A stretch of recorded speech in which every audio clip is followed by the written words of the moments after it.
Think we're good. Cool. Let's get the show on the road. Welcome, everyone. Happy Tuesday.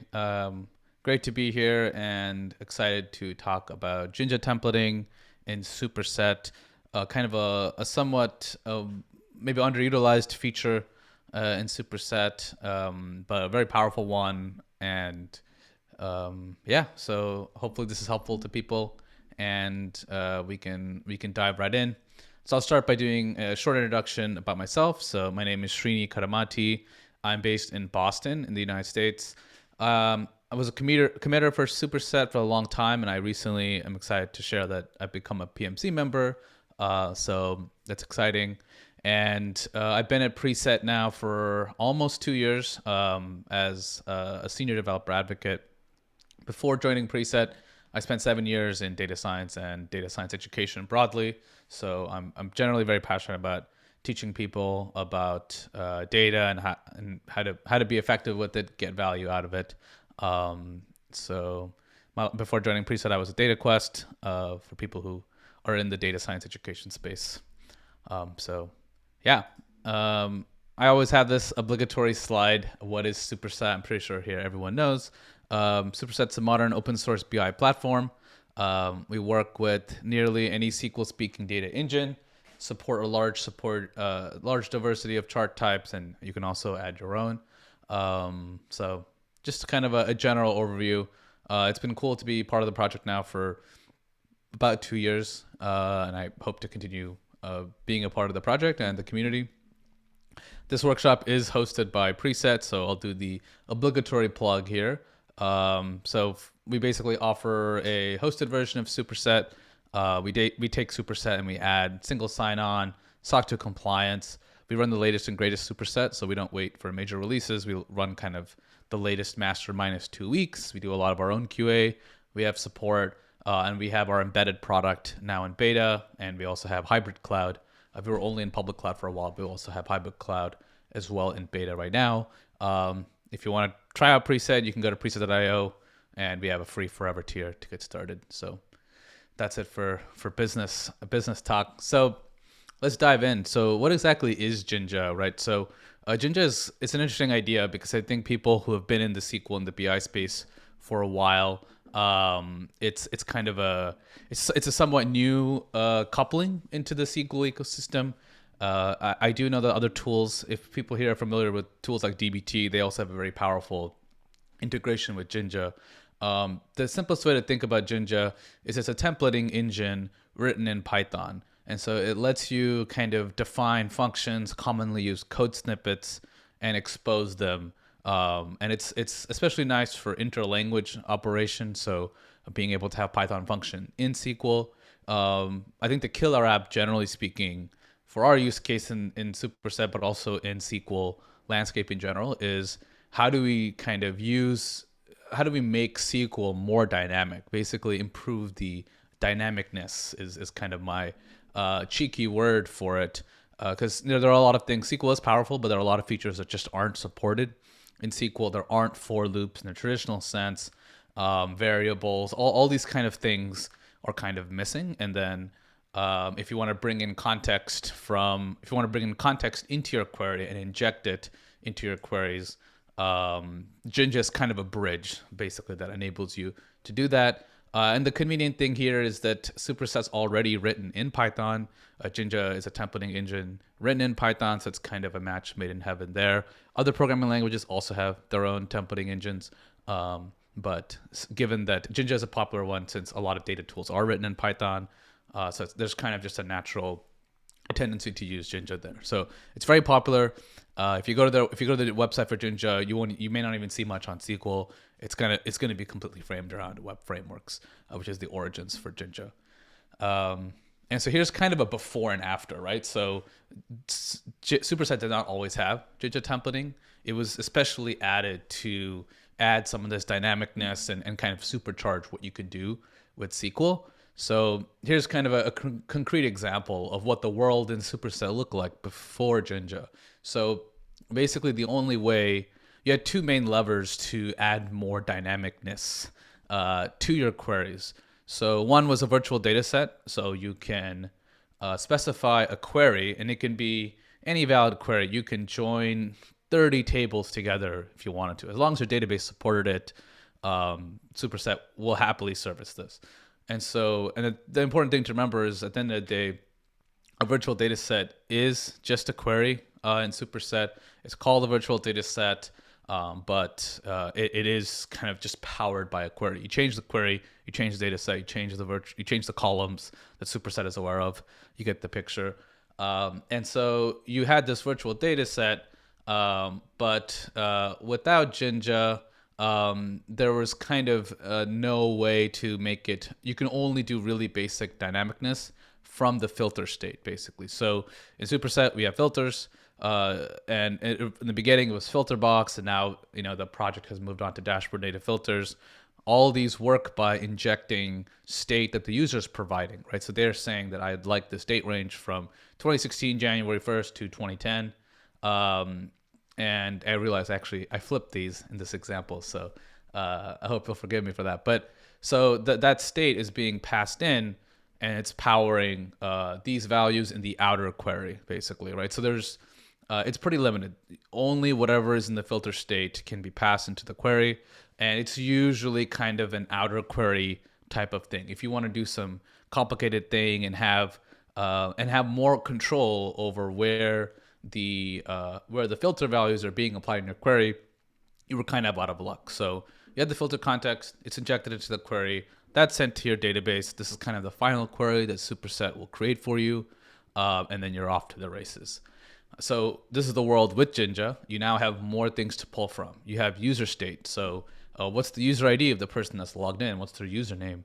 URL state. So you can add parameters to a URL, a Superset URL, and that can also be inserted into your query. So if you wanted to look at, if you have a sales dashboard for sales in Spain, and if someone asks you, hey, I want to look at sales for just Barcelona, then you can send them a dashboard and they can go to the filter, they can click Barcelona, or to save some time, you can send them a pre-filtered URL with the city kind of sent into the URL itself. That way, when it loads, they immediately see what they need. So it's kind of just another way to customize things a little bit more. And lastly, and importantly, you still have the filter state, except instead of just being injected kind of how Superset thinks it wants to be, which is usually kind of in the where clause, it can now be exposed as this data is now exposed as a variable for you to build queries on. So instead of just having, so you can now do, for example, here we have year greater than from DTTM and year less than DTTM, but you can also have and genre equals fighting, and you can get really custom.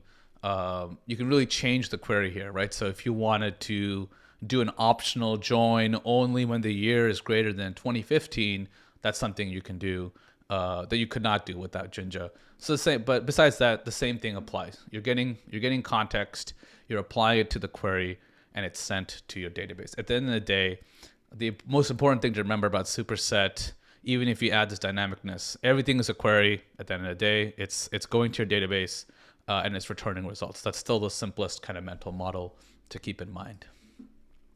So here are the available Jinja macros in Superset. So these are the functions that you can use to enrich your queries. So again, this is really only for virtual data sets. If you have physical data sets, that's great. But if you want to tap into the dynamicness that Jinja offers, you'll have to kind of reframe some of those as virtual data sets. And it can be simple. It could just be the same physical data set re-exposed as a virtual data set. That's completely fine. But you currently do need to register them as so to be able to take advantage of these. So for example, current username is a useful one. Both current username and user ID are great. The common use case here is in a multi-tenant context where you have Superset deployed to a large number of users and customers, and you obviously do have things like row-level security to segment data and isolate it, but this is another way as well. And if you want people to have a personalized dashboard, right? Let's say you're a POS company and you're selling you're taking data on their customers, and you just want to show that data back to them. You can have dashboards that will automatically pre-filter based on who is logged in. So if someone else is logged in, then it'll be a very different experience. So talking about it, I'd like to show some of it here. So here's kind of what I like to say is that, and I'll come back to this later, but SQL Lab is really your sandbox for Jinja. It's the best place to test out most of your queries. So if you come here, and I've run into this bug before, so I'll hit refresh here. And I will current user. So let's try this again. So here we go. So current user ID. So, this is not typically valid SQL, right? If you send this to your database directly, it will throw an error. It won't be happy with this. So that's how you know this is a clue that behind the scenes, Superset is the Python backend for Superset is hunting for these type of Jinja macros, and it's replacing current user ID with the value 2, right, or whatever the user ID is. So the state that's sent in from the front end of Superset to the back end is incorporated, the value is replaced, and this is the final query. The final query that's sent is actually closer to this. This is actually what's going to be sent, right? So pretty straightforward. This also works with, this should also work with username. So let's give that a spin.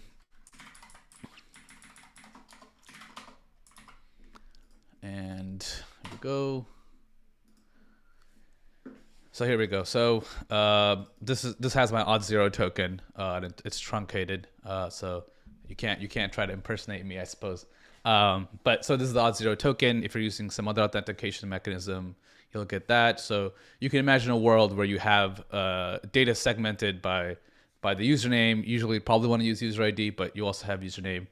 You can split on this dash right here in your query and just kind of do this dynamic query based on who's logged in. So that's kind of cool and great and all.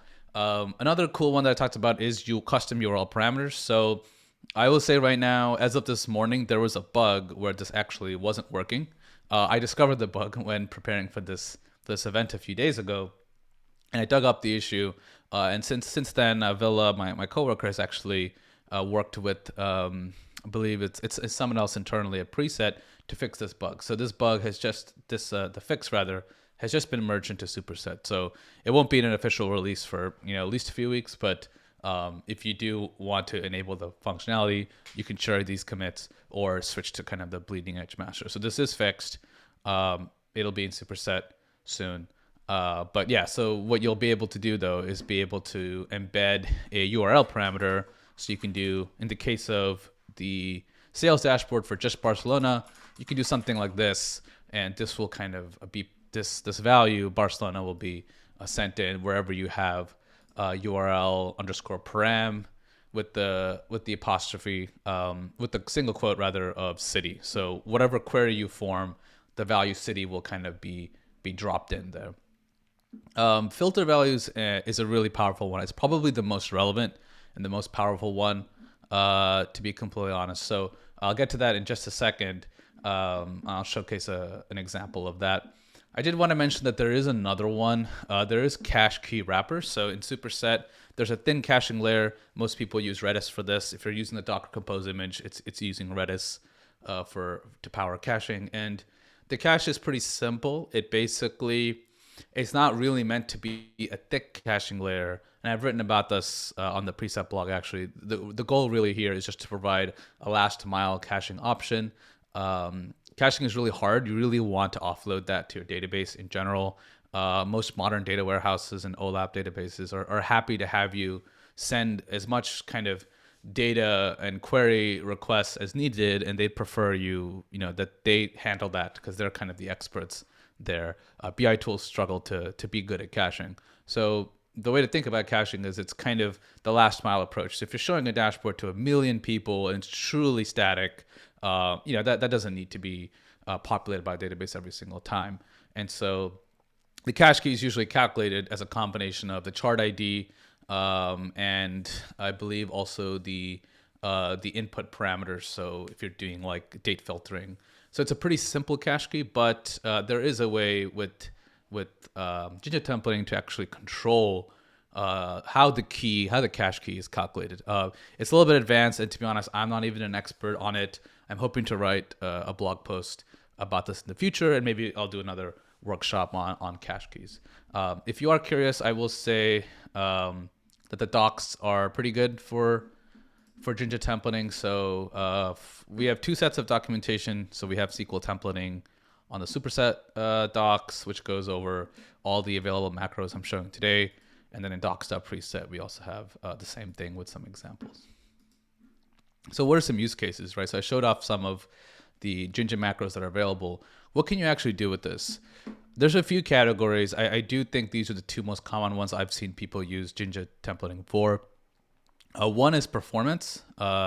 So if you're doing highly dynamic subqueries and you don't want to just do the naive outer query approach for something like date filtering, you want to be more methodical, then that's a really great use case for Jinja templating in the superset context. Or if you're using some exotic database specific function that maybe hasn't been implemented in the database engine spec. So a recent example I'll give you is we did an event with the Timescale DB folks. Timescale DB is a Postgres engine extension that kind of takes Postgres, it adds some functions, it kind of packages and optimizes Postgres for the time series use case.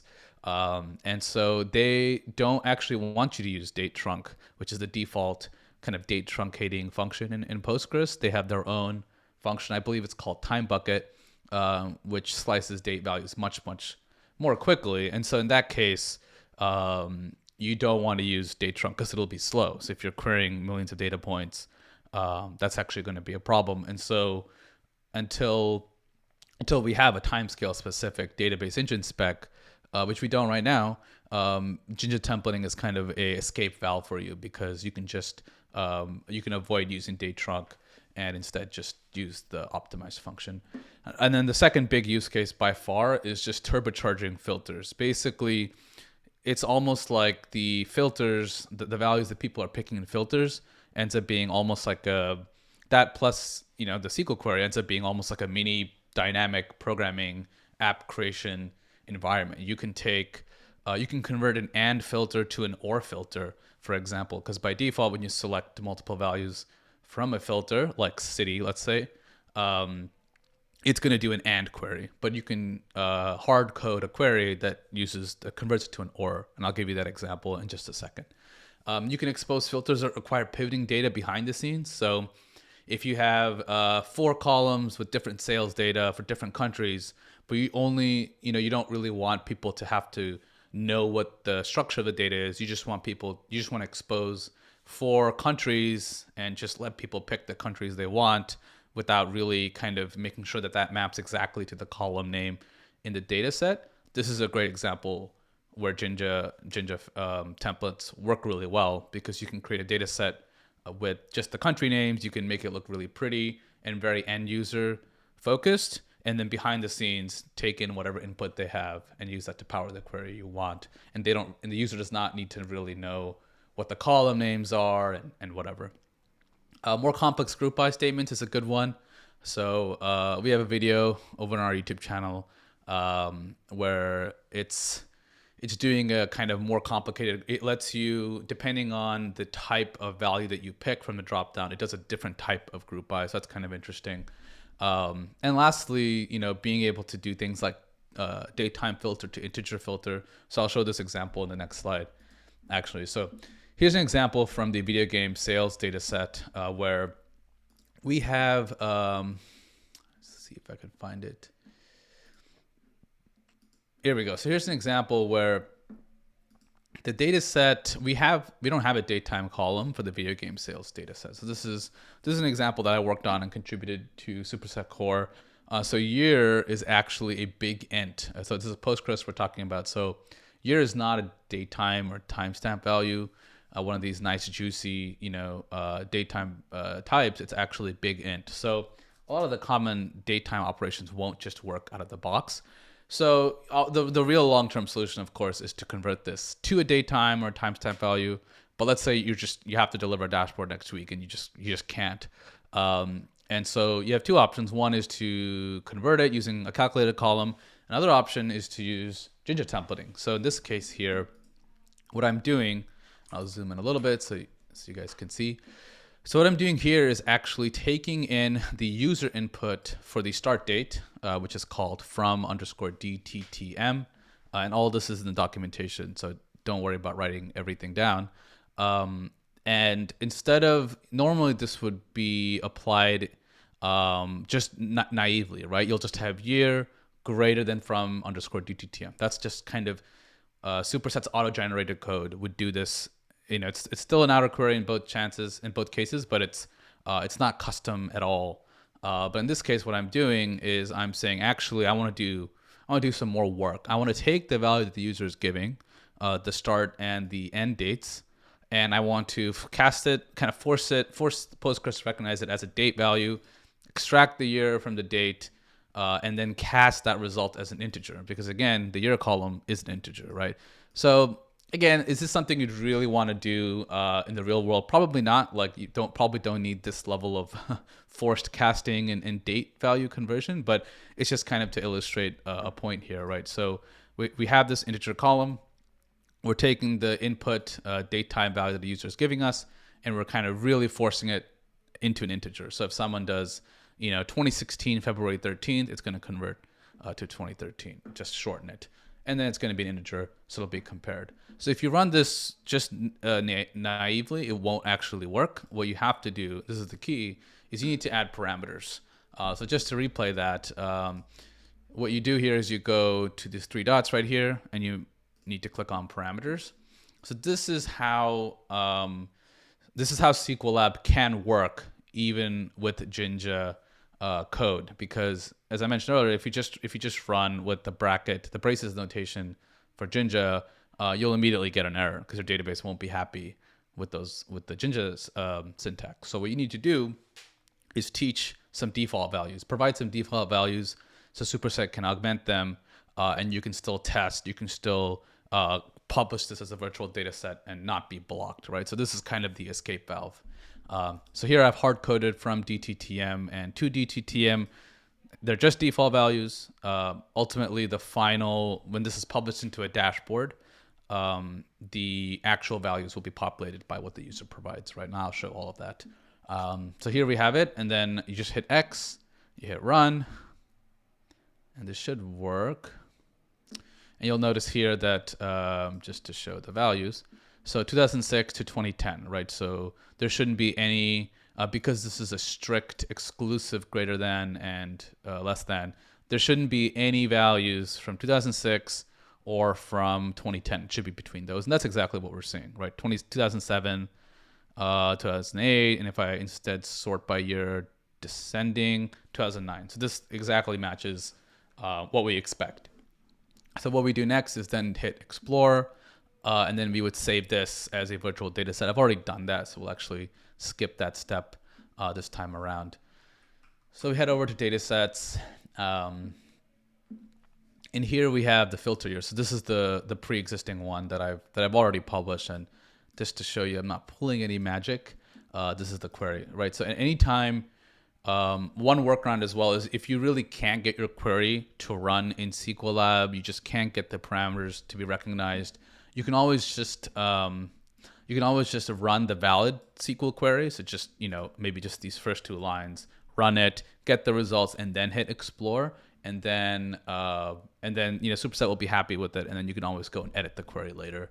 That's kind of a workaround if you're having trouble getting it to work in SQLab sometimes. So this is the same query that I just showed earlier. Nothing crazy. So hit cancel. And it's going to be, exactly, this is the same exact thing. So if we do like raw records, we do year, we do name. When we hit run query, this is how you debug your queries, right? So you click view query, and it's expected. We're seeing this kind of forced cast, extract, date, nested functions working as we expect. So when we publish this into a dashboard, instead of the hard-coded values, so this filter, when you're in Explore, it uses the default template variables you've given it from SQLab, but when you publish it to dashboard, which I'll show in a second, that will instead use the values that the user provides. So that's kind of one example. An interesting second example I want to show more end to end is this converting the and to the or filter, right? So this is a case. So let's look at what I have here. So in this case, I am taking, this is the Slack channels data. So this is also, all the examples here are from default data sets. And of course, whenever you try to do something live, things don't work. So let me refresh. So let me do this. I hit run selection. And so this is a really simple query. All it's doing is it's taking from the channel. So this is all the channels in the Superset Slack community. It's taking the name of the channel and it's taking the purpose. So every channel has a purpose that's self-identified. A lot of them have been written by me, actually. So what it does is it just unnests every string. So if there's a sentence like design and research. So in the case of the UX channel, the purpose is design and research, right? So let's say we want to turn this into a word cloud, but we want this to be powered by users. So we want the user to be able to come into a dashboard and choose the channels that they want to be included in this word cloud. So if you think about this problem, it's kind of not only do you want the user to be able to do it, we only want the or clause to work. So we don't want the and clause, right? Because you could say by default, why don't we just publish this as a virtual data set? And then we will just expose this as a filter and people can come in and pick multiple channels, right? That's great. And by default though, the value filters in for dashboard native filters are going to be, they're going to be and. So what that means is it's going to take, it's going to look for multiple channels, right? So if you instead of want to do or, then you need to instead, you have to use Jinja templates instead for that. So here what I've done, this is a little bit more of an exotic use case, but this is really where you should get the value and the power of Jinja templates. So what I'm doing here, and I will add some space. So we're basically we're kind of doing this type of string concatenation, right? So the values in the filters, the dashboard native filters, you have to kind of know in advance what you're going to call the filter. Or actually even the name of the column. So in this case, I want to filter on name, and I'm going to expose that as well in the dashboard, which I'll show you in a second. And basically what it's doing is it's taking this single quote, it's taking another single quote, sorry, not a single quote, it's taking a comma, and it's basically taking the array of values. So if you have someone comes into the dashboard and they pick UX, they pick Superset careers, etc., it's going to expose that as an array here. And then it's going to do using string joins essentially to build up a query. Because again, SQL does not know anything about arrays really, right? So instead it wants to look for an in. So what we're looking for is something like this, where name in UX, comma, Superset careers, etc. Right? So name in this, and then we want this to be or. So it'll be something. Here's the more accurate example is like this, where name in UX or name in Superset careers. Right? So this is what we want to be generated. We just want these values to be powered by users instead of being hard coded, right? And so the way you'll see this error a lot, by the way, because the backend cannot validate this query. So a lot of times you just have to ignore it. Oops. As long as your query will run here, you'll be good. So what I had to do though is add this filter value. So this filter, and I will be publishing a companion blog post in the coming days. So yeah, you don't need to write anything down. I'm gonna share all this in a post as well. So this is basically what Superset will see, right? So this is what users will choose. They'll choose UX, they'll choose newsletter. You can hard code whatever values you want just for testing. But this is essentially what will be received from the user state and then injected into the queries. And so these values, we're only interested in that, and so that'll be augmented into the query, right? So hit run, it should work as expected. We hit explore and we save it. Again, I've already done that, so I'll skip ahead a little bit. So this is kind of the end result. So if I click view query, we see the OR filter here, right? In our case, it's just ORing over two buckets. So it's, in this case, this example is not super useful, but it's kind of to illustrate a point here where it is taking in OR. So you can imagine having two filters, for example, and being able to mix and match from both. But depending on what I choose here, you hit apply, it's going to change the values in the OR, right? So you have random and analytics in both of the OR clauses here. And so, yeah, so that's kind of the example. So if I view chart and explore, you'll see that this is the same data set. This is the same virtual data set that I created earlier. A select name, unnest, string to array, name in, join, filter values, name, etc. This is the exact same query I showed earlier. I saved it. It has default values, so Superset was happy with it. And then when users actually come in here and they run queries, the word chart is going to be updated with that context. So again, so we're pulling in user state that they're providing us, and we're using that to augment our queries. That's kind of the name of the game. So as I mentioned earlier, SQL Lab, this is really going to be your Jinja sandbox. As you, if you really want to see the final query that is sent to the database, it is a little bit hidden. I'm trying to think. Query history might show it for you. Let me see. Oh, here we go. So you don't even need to go explore. I'm mistaken about that. So every time you run the query, we have this query history tab. I actually don't use this tab that much, so that's probably why I forgot about it. But if you go to query history, you can see kind of each successful run of the query. And so this is also how you can debug any of your Jinja template powered queries that you've sent. So gotchas to watch out for. So I think while there's that quote, right, the great power comes great responsibility, and I think that is very true here.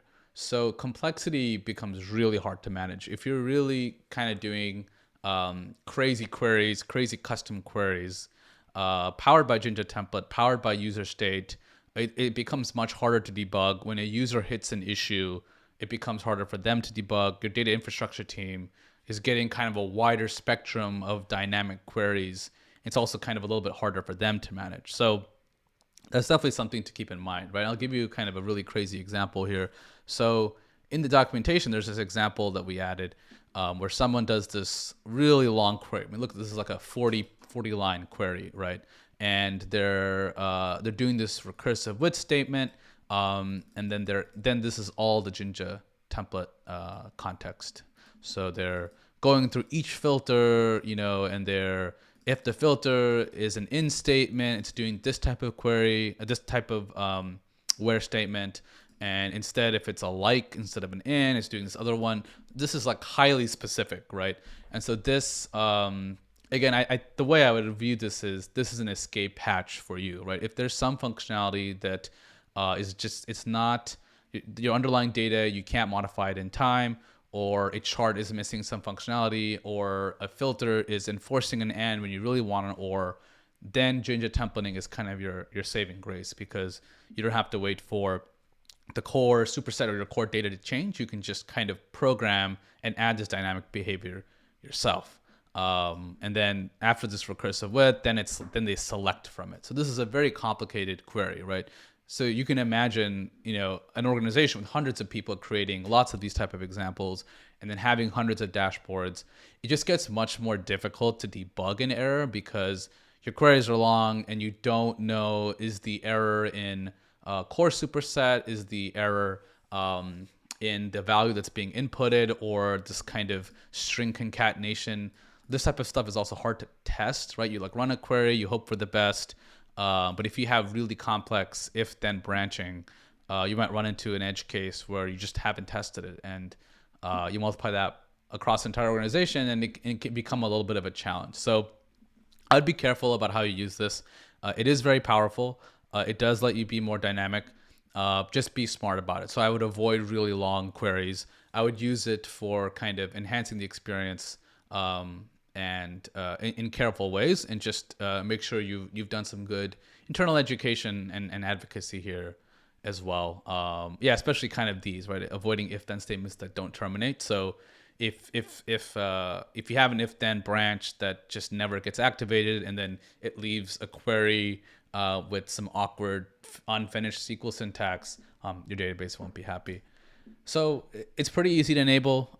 If you're in Superset, you just need to enable this feature flag. So by default, this flag is not enabled because not everyone necessarily wants it.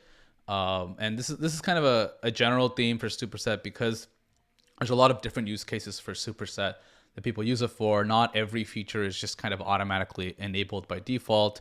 And so some of these you have to opt into. And so this is one of those features that requires opting into, but it's pretty simple. It's just setting enable template processing to true. And this is also in the Superset documentation. For preset, because it's our code, we just turn it on because we want to enable it. If you want to keep learning, so as I mentioned, we have docs.preset.io. You can search Jinja templating and see some more examples. We have a YouTube channel, so if you've ever gone to Google and you search Superset Jinja, I'm almost surely you've kind of stumbled into the videos that we've created. Completely free and open for anyone to use.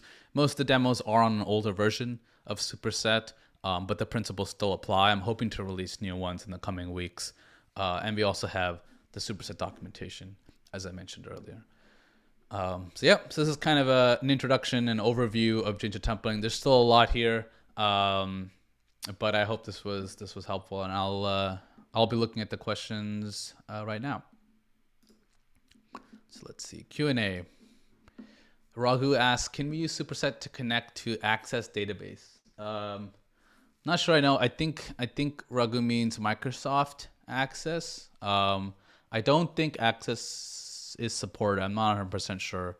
But yeah, basically you'll need to find a SQL speaking database with a SQL Alchemy dialect. Those are the ones that are actually going to be supported. So hope that answers your questions. I don't see any other questions. If people have more, please use the Q&A tab. I'm happy to stick around and answer questions that people have about Jinja templating. If not, we can end early, but I'll give it a minute or two and see if you guys have any more questions.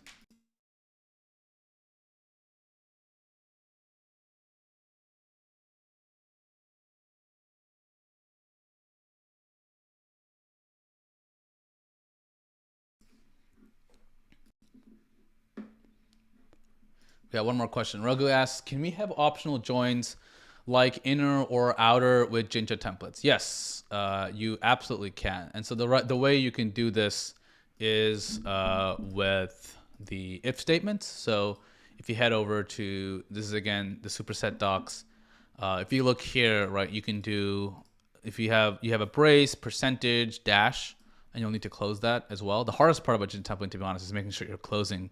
You have an if and an end if. So it's kind of a different, it's like a weird half-baked programming language. But yeah, so you can do an if statement, and then once you have if statements, right, you could probably build a little kind of Turing machine if you really want to, right? Because then you can do, yeah, if filter, if get values, etc. Then do this type of join. Otherwise, if it's this other type of value, do this other type of join. So at the end of the day, there's two main components. There's what is the user giving you? So think about the universe of possible filters, right? You can create datetime filters, value-based filters, so based on a specific data set or column.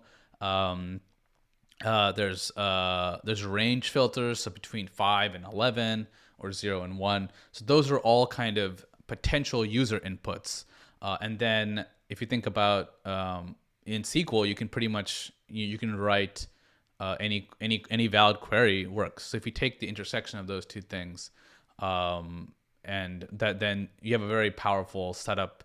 So yeah, you can absolutely do optional joins. You can imagine a dashboard filter where someone chooses cars or bicycles, and then depending on which value they pick, if they pick cars, you can do if filter, if get I think it's get values. Let me see. If filter values and if filter values equals cars, and then you can do one type of join. If it equals motorcycles or bicycles, you can do another type of join. So that's kind of how I would do that one. Bob asks, are there any plans to support Tableau style parameters? It would go well with Jinja templating. I'm not too familiar with Tableau style parameters, to be honest. It you know it's difficult to make comparisons with Tableau because Tableau is, I mean, it's the Photoshop of data viz. It's very powerful. You can create any visualization in the world. But that's not really the goal of Superset. The goal of Superset is to be a BI tool. Tableau is not a BI tool. It's kind of it's a Photoshop for data viz, and it's kind of evolved into all these other use cases. Some of those including BI. Yeah, Superset, even kind of our competitors, we're kind of focused on the 80/20 use case, right? So support most of the charts, support most databases, support the most common workflows. So that's kind of a general philosophical comment, I suppose, is that there are a lot of things in Tableau that will just never be supported in Superset because it is a very powerful, beefy and heavy, very bespoke custom tool, which is not really the goal of Superset. But I mean, yeah, I definitely encourage you to open a GitHub discussion, on GitHub for the Superset repo, if you want to advocate for that, because I think I'd love to learn more about it. I'm just not that familiar with Tableau style parameters, unfortunately.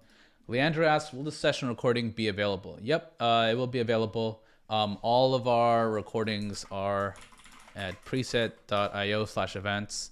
You can come here and, currently you see learn more, but if you go to the past events, you see a watch recording, and there'll be a place and then it'll take you to the recording. We'll also send out an email. So that's the other way to get about it. As I mentioned, I'm hoping to publish a blog post by the end of this week with the material that I covered. So you have a reference point, because I think videos are great, but having a reference is kind of really tidy and convenient when you're actually working. Anonymous attendee, have you seen any examples of people using Jinja to allow users to more easily filter on / select fields in nested data, structs of array or arrays of structs? This might tie into what you just mentioned for Ragu and the joins, since unnesting often involves joins. That's a good question. I think I've seen it probably once, to be honest. And even we did an event with Rockset, and Rockset DB supports a lot of they have a very strong dictionary type where you can have all types of crazy nesting.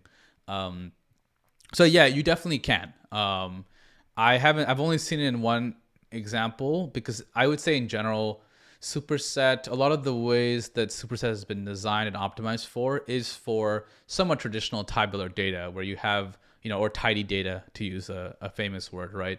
So you have rows, you have columns, one value in each. That's still the most common workflow in Superset, and that's really what it's been optimized for. Nested data is supported, so in SQLab it'll be rendered, and because Superset's just running, you're just writing SQL queries and sending it. If your database supports unnesting things and doing all types of crazy kind of nested and dictionary-based operations, those will work just fine.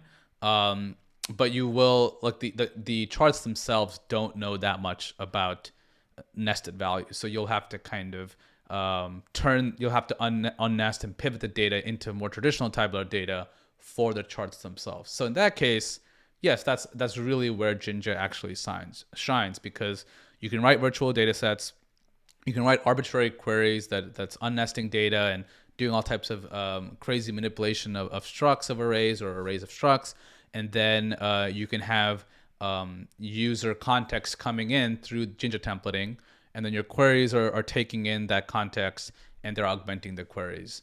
So yeah, you can absolutely do that, because at the end of the day, right, there's the user context that's coming in, there's the queries. So as long as you have a way of exposing user input in the way you want, and you have valid SQL, you can merge those together and do pretty much anything that's valid. So all this is possible for sure.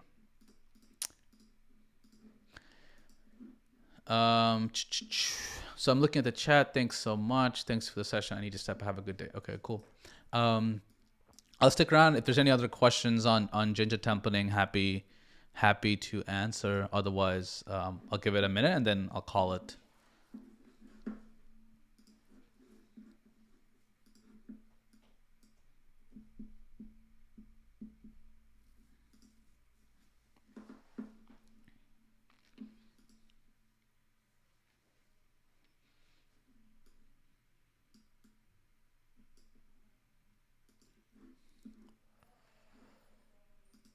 Okay, I don't see any other questions. If you do have more questions, I am in the Superset Slack.